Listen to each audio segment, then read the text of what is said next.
Good afternoon, everybody, and a very warm welcome to everyone joining us this afternoon for our webinar. I can see Gabriela and Philippa here. Welcome, good afternoon. This is part of our Interpersonal Relationships and Wellbeing Research Group Café series. And for those of you that might be unfamiliar with our group, we're a research group based at the University of Worcester, and we draw together researchers who have interests in trauma and violence prevention, in wellbeing and organisational research. And for those of you that might want to find out a little bit more about our research group, you can scan the QR code on screen, which you can see in the top left-hand corner, and that will take you across to our web pages. So my name is Dr. Sarah Davis, and I'm the research group lead, and it's my pleasure to introduce you to our two speakers this afternoon. Today we have two colleagues from our trauma and violence prevention theme, Dr. Gabriela Misca and Philippa White. And they are going to talk to you today about autism and the military, including talking about the position of the UK Armed Forces in terms of recruitment of autistic individuals, but also talking about some of their research findings, which have been around exploring the perceptions of caregiving when raising an autistic young person in a military family. I'm sure the speakers will say a little bit about themselves in a moment, but just to say briefly that Gabriela's research has been focused on issues relating to the military and veterans' family life, including transitions that they may go through, moving in and out of the service, and also some of the visible and non-visible combat injuries of serving family members. Philippa is an associate lecturer in occupational therapy here at the university, but alongside all of this, she's also completing her PhD. And the research that will be discussed today, some of that's taken from Philippa's current PhD work. She's also got over 20 years experience working as a specialist occupational therapist in autism and brain injuries. So I'm sure they will say more about themselves in a moment, but just before I hand over to the speakers, just a polite notice to say that we are recording this talk. So that includes all audio and visual that we share with you today and that you might share with us after the session. After we've finished, copies of the recording will go out to those people that are registered for the event. So we are going to use the chat box today for questions. So if anybody has any questions or anything occurs to you as the speakers are talking, please do pop your comments or questions into the chat box, and we will hopefully have some time at the end of the session to have a question and answer session with the speakers. Okay, I think I'll hand over to you both now, if that's all right. Thank you very much. Thank you, Sarah. I think that's very little left to introduce ourselves. Just to say, I'm Gabriela Misca, and I think Philippa might want to add something to her presentation. Yeah, just to say, my background is clinically as an occupational therapist, but particularly I've been very interested in the impact of change on any individual who's gone through a brain injury or autism. And so that's really sort of the clinical background. I am also a military spouse, and I also have a daughter with autism, and it's the background, that combined background that brought me to the topic of my research. Thank you. So thank you so much for taking time from your lunch break to join us for this Research Cafe presentation. So what we're going to do today, I'm going to start by setting the context. How did we put together the two terms military and autism, which do not naturally come together. And we're going to explain some of this background, but also we're going to set into the context the duty of care towards families of those who serve, not just towards the serving person. And then Philippa is going to talk about the findings of a research around what are the implications for parents of autistic children growing up in military families. So, what happens in the military for those people who have autism? Well, traditionally, people diagnosed with autism or any of the related disorders were excluded from being recruited in the armed forces. And here we've got an extract from a Freedom of Information request in 2015, in which the MOD explains why they are not recruiting. They're not recruiting people with autism or related disorders. And you can see the language is very medical. I mean, it is just under 10 years ago, but the language is very medical. Autism is described as a medical condition which impacts on the effectiveness of the armed forces, which is then used as an argument for not recruiting those people. Now, there's been various voices against this position, and we found a petition which started in 2017 to allow people with autism to join the armed forces. And also there's been reports, particularly in the media, of serving personnel who were kicked out of the service once they were diagnosed with Asperger's or autism. Now, as to the numbers, we have another Freedom of Information request dated 2017, which reported that across the UK Armed Forces personnel, there were around 231 people, serving personnel who have a diagnosis of autism or Asperger's syndrome. But these numbers are disputed, and it depends who's counting. And we can see a media report who says that there are around 1,000 troops. Now, as early as 5 years ago, voices have started to come through and to raise the issue that perhaps military is missing out on the brilliant minds that people who have autism or related conditions may bring to the service. And there were reports and political moves started to emerge for the UK military to look into recruiting autism. But this was all part of a recruitment drive. They needed to fill the gaps in the recruitment. They needed more personnel, and they were then more inclined to have a flexible attitude. And this move has not only happened in the UK. The report at the bottom of the slide actually comes from the States, from the US, and they were looking particularly how to link neurodiversity and national security, how national security can be served better with a wider range of cognitive talents. And it was fairly recently, in 2022, that the then Defence Minister said that UK is actively considering autistic military recruits because of their capacity for working in cybersphere. Now we know that warfare has changed. It is still fought on the ground, but is now increasingly fought in the cybersphere. And indeed, some of the people with autistic and Asperger conditions may be skilled in participating and fighting on those wars.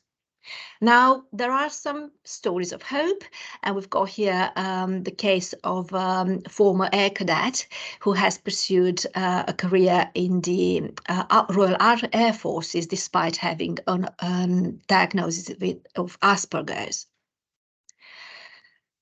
So, this has all been a drive by the MOD to boost their recruitment numbers and therefore opening up the service to for people with autism and related conditions to join. But what about the families? And we have the landmark report in 2020, the first government commission report to look into the UK Armed Forces families.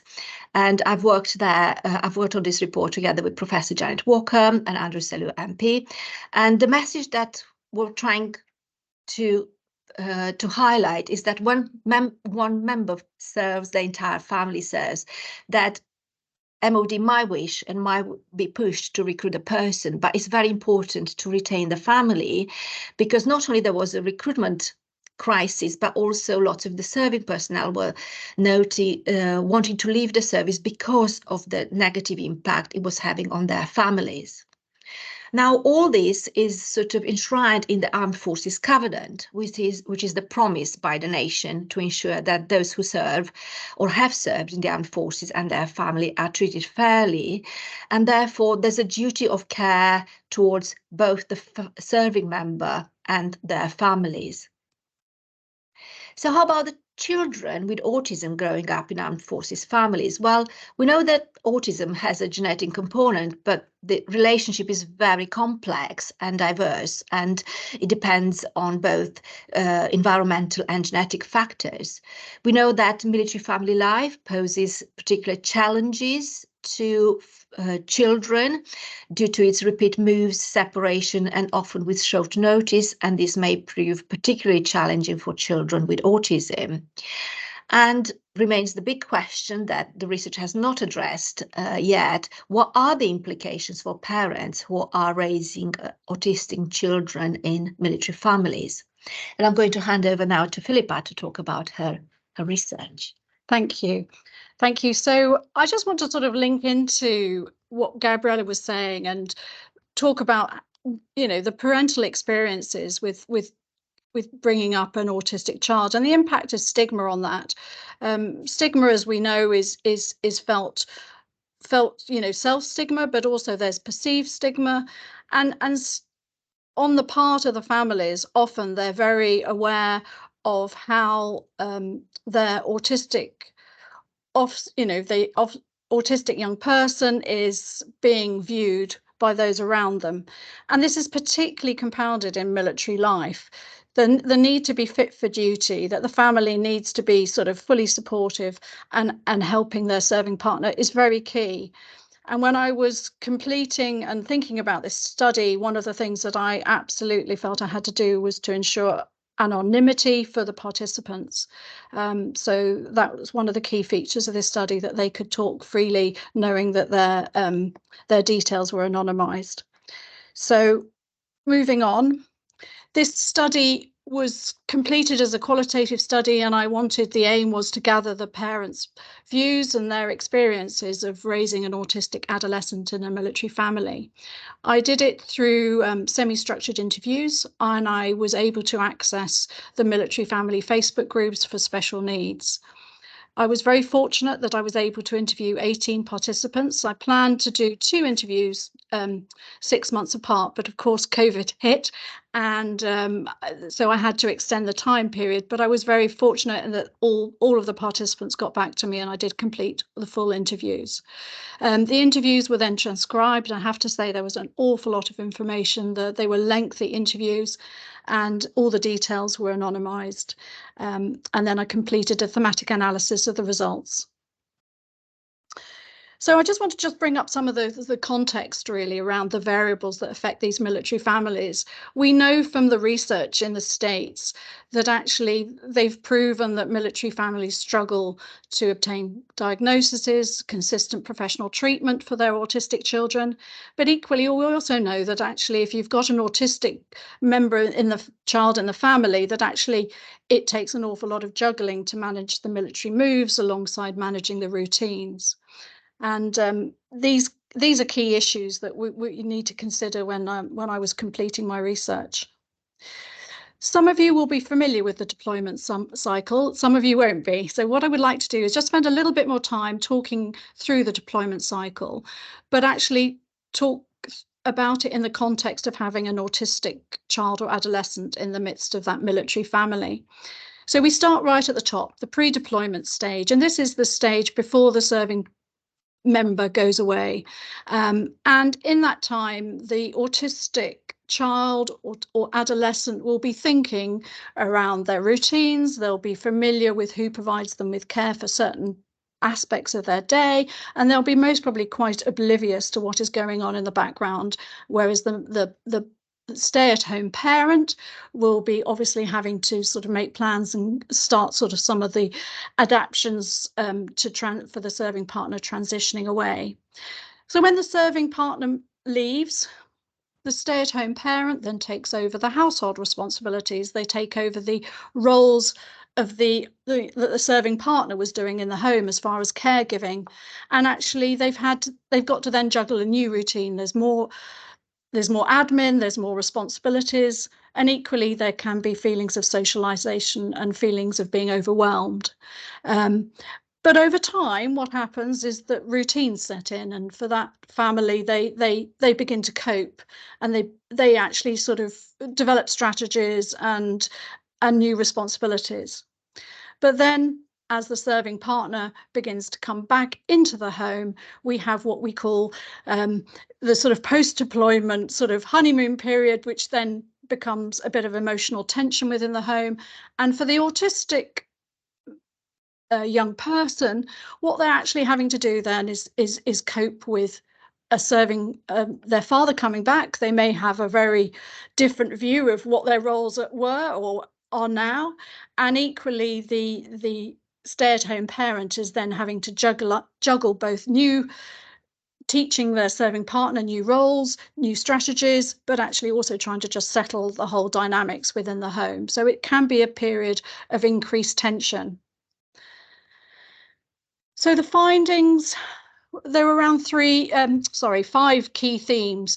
So the dynamics within the home, the parental skill, the resilience that they showed, the support that they were offered by the family and the community, housing was a big issue, and education and boarding school and how that sort of linked in with everything, but also the local authority and medical therapy professionals and how these parents interacted with them. And what I'm going to do now is I'm going to talk you through some of the quotes.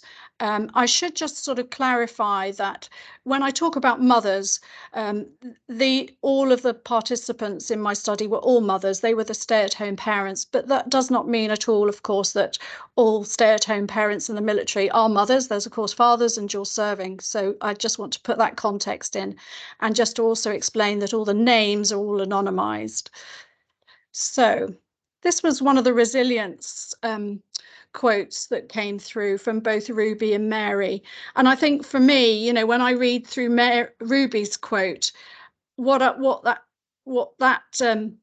feels to me is if she's basically sort of getting herself incredibly organized. She's having to be very resourceful because she knows that she's going to be moving again, and she's having to make sure that all of her organizational skills for her son, or it's her son in this case, is all ready for the move. Mary talks about the positives of moving and actually how for them they've learned how to cope and adapt, and actually that's been a real strength. Upskilling was very interesting. A lot of these families had the parents had taken on additional qualifications in upskilling themselves to be specialists in NEN, take on specialist SEN knowledge, or they'd taken up voluntary roles as SEN support workers. And the reason for that was that they were having to negotiate and talk to all these agencies again and again. And the quote from Sarah, I think, is really alludes to this, so that she had to do all this upskilling and advocating, but she had to do that again 3 or 4 times. Elizabeth's quote, they were very empowered. They felt that they were going to take this information, they've got a diagnosis for their son or their daughter, and they're going to take this information and motivate not only themselves, but other people. Upskilling of the serving partner. Now, what was quite interesting for me is when I was reading through the narratives, is that for the serving partners, they had a more complex journey, because obviously I didn't speak to the serving partners, but from their spouse's perspective, they were not there for the diagnosis, and they often weren't there, they didn't have the sort of pools of the coffee mornings together, where you meet other sort of autistic parents, and they weren't at home for as long, so they weren't building strategies. So what happened was then when the serving partner came back from being away, it took them longer, and they weren't able to understand the needs of their autistic young person quite as quickly. And that was not only hard work for the serving partner, but that was also hard work for the spouse, the stay-at-home mother. Advocating. These families were doing a lot of advocating. Not only, I think that's a common skill with any sort of person or parent that's got caring for a young person with special needs. But for these families, they were having to do it again and again, and often when they were on their own or under stress. And they taught a lot about fighting and working with the system, but they actually were quite empowered. They felt that they were often very successful.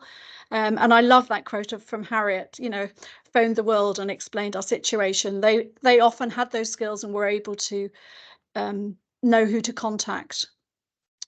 So talking about family dynamics, I think, was very interesting, and there were a lot of discussions about what it's like for the family. And these are families who are dealing with either the serving personnel coming backwards and forwards from being on deployment, or coming backwards and forwards because they're working away and then coming back into the home. And so what happens is you have, from an autistic young person perspective, you have a sole responsibility for care being with one person, and then when the serving person comes back, it's then two. So it's confusing for the young person, and then it's confusing for the stay-at-home mother, because they're having to adapt and change how they do things. And as Nancy's talking about it, when the serving person's away, they get into a routine. They actually cope quite well. They forget about them. And then when he comes back, it always causes friction. It always does. So a really nice quote from Claire. Now, a little bit of background here from Claire is that her husband had a diagnosis of PTSD. So there was a dual dynamic going on in the home. So not only did the husband have difficulties with his mood and issues, but also she had an autistic young man. And what was going on was, obviously, as the dad was struggling with his own mental health, and actually Claire was left trying to juggle both situations. And that was a very difficult dynamic for her. And then Janet, I included that quote because for Janet, it really emphasized how isolated these families are. When you have a young person with autism, they often can't cope with new situations. The joining up with friends and going ice skating, or, going to the cinema, those sort of bonding experiences that a lot of families take for granted. These are not experiences that these families can readily embrace. And so for Janet, what she felt was that actually, when her husband came back, they were doubly isolated. They were isolated from their family, but then they were isolated because they couldn't go out and do the sort of things that they wanted to do. Social support. I'm sure it comes as no surprises that for social support was quite critical for these military parents, and that the mothers felt that when they were living close to close family members, it made a massive difference for them, not only on the practical everyday, but it was the emotional support. And when that wasn't there, people really expressed difficulties coping on their own. And what I loved about Gillian's quote was actually the perspective comment. She was living on her own, it was just them. But actually what she really missed was the perspective. And when you're in a family that's very isolated and you have an autistic young person, it's trying to get that big picture, giving yourself the perspective that really, it can be beneficial. And that really came across from Gillian's narrative. Many of the families were living in civilian world. Many of you will be familiar with it as a military community often, or you can move out into the civilian world. But for those that did, they actually found it very strange. And Anna talked about the real contrast in the fact that she didn't know where she was, she hadn't got those connections, and she didn't know how to call or ask for help. Local authority, medical therapy professionals. Now, for some of these families, they stayed put, and that was quite a significant thing for me, is the fact that many of them had chosen to stay put so that they were stable, they could engage with therapy. But for many, they had to move, and they were posted regularly with their serving partner. And as Louise expresses so well, every time they moved, they then had to start again, and they were starting from scratch. One of the things that seemed to be significant, though, is that it was often quite the issue was if you were moving through on a posting that was quite short. And what some people felt was that actually local authorities or therapists, they just couldn't seem to handle the fact that they were moving through quite quickly, and they hoped, I think Tanya felt that if they didn't put the effort, they knew that you were going to leave anyway. And I think that was quite significant, really, as a point there, a sort of takeaway point. Boarding school. Okay, a little bit of context here, because some of you may not be familiar with how boarding school works in a military context. Part of the arrangement that the MOD has is to support military families, because obviously with the postings, there's issues around consistency of schooling. So families can choose to apply for their child to go to boarding school, and then that is supported in part financially by the MOD.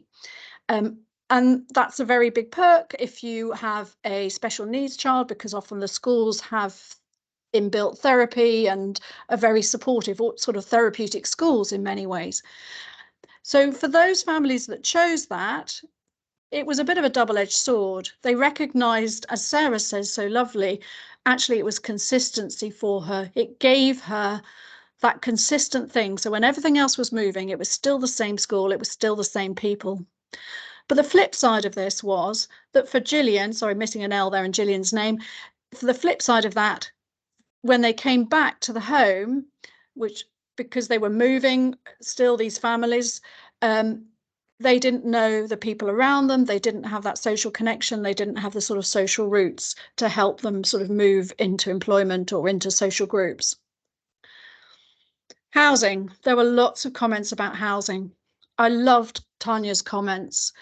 Yeah, and actually Tanya went on to say that it was these constant issues with arranging adaptations or arranging maintenance of adaptations that actually caused her to leave military accommodation. So I should just sort of emphasize these quotes are in relation to military housing. And for those of you who are not familiar, the process of military housing often is that there isn't often the homes have to be put back to the state that they were in before you leave, and so adaptations can be a particularly tricky issue. But for some people it was just too stressful, and that was the point at which they often chose to move out of military accommodation and move into their own place. So these two, I'm just also on my last few slides. And this really wasn't the sort of, this was an aside, but as I was gathering the information, it was very clear, and a lot of the comments were quite guarded, but actually a lot of parents talked about their serving partners having autism or actually having autistic traits, which actually made it work for them.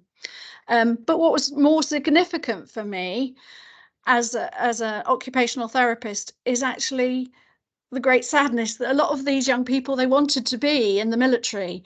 That was all they were hoping to be, and they wanted to be like dad, but actually they couldn't be, because actually they knew very well that sometimes it's much harder to get into the military with a diagnosis of autism or Asperger's.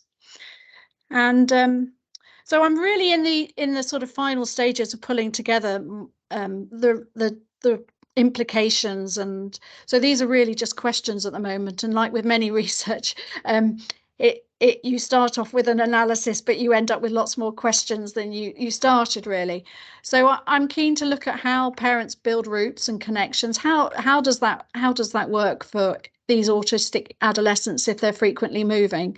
But specifically, how does it work for those in boarding schools if they actually don't have a chance to build up connections and then are suddenly faced with leaving school and then moving to a community that they don't know?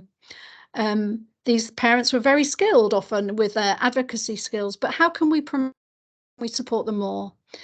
How can we make sure that adaptations in military housing are improved or the process streamlined? And does rank play a part in negotiating postings? Does it play a part in actually the choices that people make to move into their own accommodation? And what could be done to improve that issue when you're dashing through a county on a very short posting? What can be done by the local authorities and therapists to make sure that we catch those military families?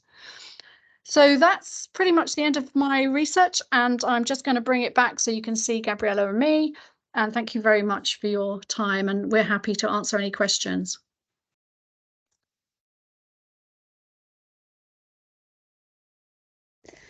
Thank you both very much. That was really insightful and much needed research. I think your screen's gone blank, Gabriela. I can't quite see you now, but I presume you're still there. So I'll carry on talking. Yes, we are. Yeah. Sorry, we just Okay, stopped we can hear you. sharing. Yeah, we can't see you though, but never mind. Anybody in the audience got any questions for either Philippa or Gabriela? That's it, we've got you again. Excellent. Any questions?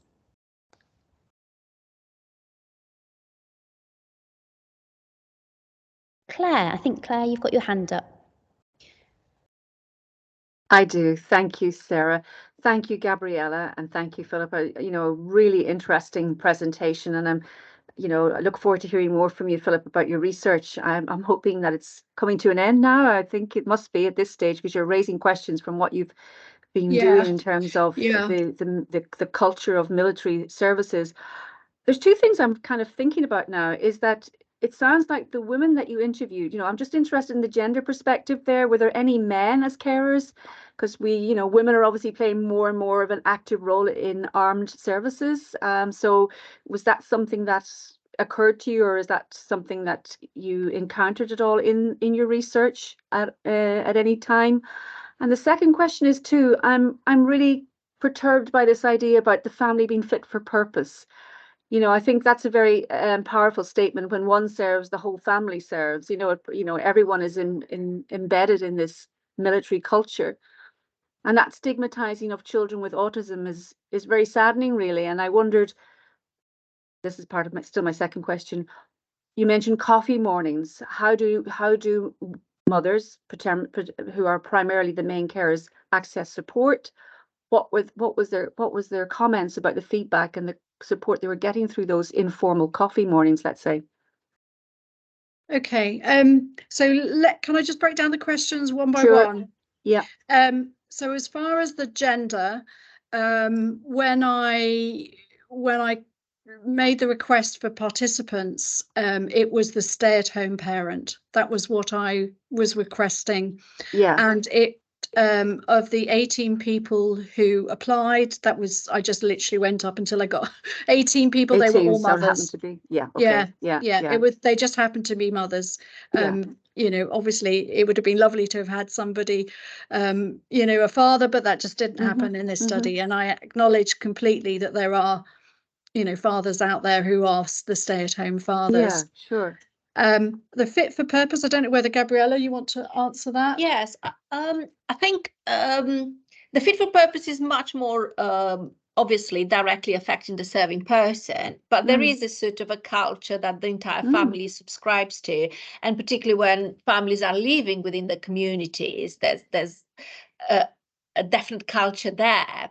I think when one member serves, the entire family serves, is actually not in terms of expectations. It was much more about highlighting the impact on the families, because the MOD is preoccupied to maintain the boys, as they call it. We want the boys to fight, right? Yeah, it was if they're happy and hey, content, and if all is well at home, that's the expectation. If all is well at home, it affects their serving as a military officer or whatever. Yeah, there wasn't, I mean, it might be surprising, but when we did the living in Auschwitz in 2020, there wasn't accepted.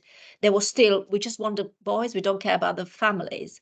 So actually, it was quite an effort to make them see, to retain the person, you need to retain the family as well. So it was in that context that it's understanding that in some way the entire family says, because they're affected by the experience. And we are talking now about the visible and invisible injuries, which will affect all sorts of family dynamics. So I think now things are changing when it comes to, that's what we were trying to highlight in the context regarding the military's attitudes towards disabilities, and particularly autism and related conditions. So hopefully that things will move along, but it has been the case in terms of their absolute, drawing the line and saying we don't think that they're fit for duty. And, they explain their rationale. And, when we, military, you can serve in so many ways. We're automatically thinking of frontline, right? And indeed, in frontline, you need people are equipped to react and to fight for life and death. But there are other ways in which people can serve. And the example with the successful young man, he was actually working in logistics rather than frontline, but was still being able to serve in that context. So it's a moving picture, but it's moving slowly. But it's small steps for in the bigger context of accepting. Yeah, accepting is right, because I think for some families there might, because of this stigmatizing, is that it's more likely to remain hidden and less likely to ask for help and support, because therefore they're judged, or the serving military person is seen as less able to have a so-called dysfunctional family, let's say, all the kind of labels that you might imagine from others who are less understanding or empathic. Yeah. Yeah. There was, Claire, there was another question you asked about the coffee mornings. That's right. I wanted to know a little bit more about that, Philippa, please. Yeah, so I think it's just important to sort of explain. So obviously I got to know these. There were 2 interviews, and the interviews were, for some people, they were an hour and a half. So they were large conversations. Yeah. And in their discussion with me, obviously parenting's a journey, and they were discussing how things are now, but also how things had been and how they were on their hopes for the future. So for a lot of them, they often started at the point of diagnosis, because I would often just say, tell me your story, and they go, where should I start? So let's start at the point of diagnosis. So they did talk a lot about the diagnosis, and for every single person was very different, because of course there are many branches of the military, 4 critical ones. They often were overseas or in different places, and so for all of these people, their Pacifics were very different. For this lady who was talking about a diagnosis, she briefly mentioned the coffee morning that she was able to join, but equally then that was to illustrate the point that her husband didn't have those sort of resources, because he was serving and obviously didn't have the time at home to make those encounters. So it was, it was very diverse, and everybody did share. One of the things that I wanted to talk through was how they were supported, and understand both the informal family support, but understand the formal support, and also try and understand, what support they got from the military and online communities as well. Yeah. That's helpful, Philippa. Interesting that they were sort of really keen to tell you their story, like, an hour and a half. I mean, there's a lot in that, isn't there? And there was a lot. There was a lot of discussion, and I think it was a lot of them actually, they really enjoyed it. They got a lot got a lot of their chest, and they really found it very cathartic. Yeah, I would That's an interesting observation, because we've noticed the same in some of my recent research, and it was the case with the Living in Our Shoes. These families are very keen to share their stories, because have been silent for one reason or another for so long. So they're very keen to talk and to share and to learn. That they have this ethos of service. So they say, if something can be learned from us, or if we can help in any way. So we often find that in research with this particular population. Yeah, beneficiaries in the research. Yeah, thank you so much, both. I'll be quiet now, because I realized I hogged the question, so I'll be quiet now. So yes, thank you. Thank you, Claire. Well, I was scribbling away as you were talking, and I thought, because my question as you were talking initially, Philippa, was about, well, given the genetic links, let's say, were there instances where some of the parent carers disclosed that the serving partner was autistic? And then you answered that and kind of said, yeah, that did come out, because obviously that's going to make things doubly difficult, isn't it, for the person to come back and understand the young person. And then when you said, and the connection to the young people themselves, and they want to be like their father in most cases, I thought that was it's really sad, isn't it, in a way? And I wondered, had you thought about, or maybe in the future, would you be able to do some interviews or some way of gathering perspectives from the young people in these families? Is that something that you have thought about? Yeah, and in fact, that was right at the very start. That was kind of how I drew up the research. Oh, right. So I wanted to you know, and I'm very aware of the autistic community, and, you know, nothing about us without us.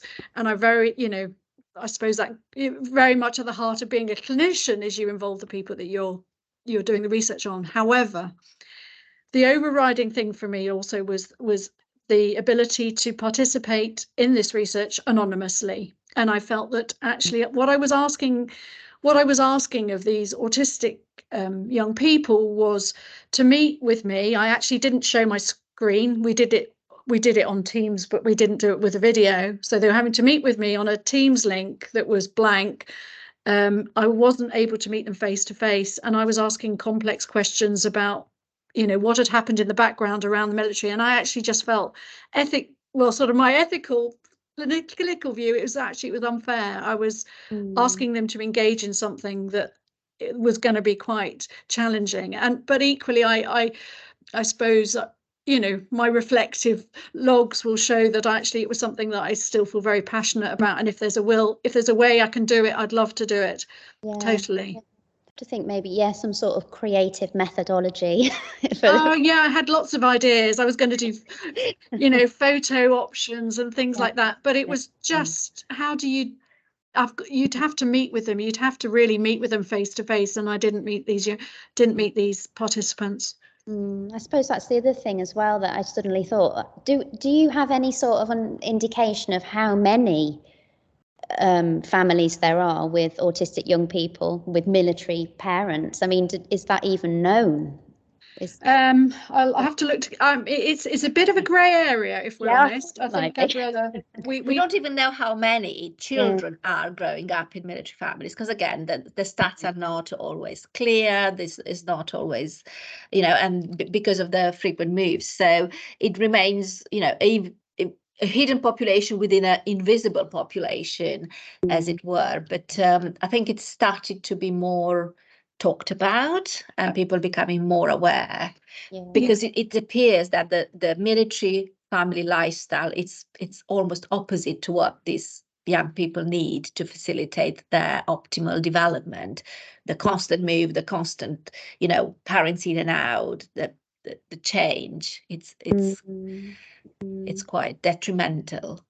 Yeah, and underscores even more why this research is so important, Philippa, as well, isn't it? You know, well, it's quite unique at the current time. You know, this is the first, to the best of my knowledge, qualitative study where, you know, actually getting, you know, such detailed narratives from participants. And I think, you know, I really got the sense that the people that joined the research, who wanted to tell me their stories, wanted to share their story. You know, they wanted everyone to be aware of what it was like. I found each of their narratives very moving, and it was, you know, I was very grateful for them, because it was a brave step. You know, it was a brave step. Although they were anonymized, it was still a brave step. So I was very grateful to them. Yeah, thank you. We've got a question in the chat. Yes. Okay, so I'm just going to read out the question just in case for those of you who can't. So do you know if, this is from Naomi, do you know if families with an autistic adolescent are more likely to leave military employment due to the difficulties you mentioned? I don't think we know that. Sadly. If so, do you know if there are any statistics surrounding this? I just wondered if this would influence the support military offers and would consider increasing support.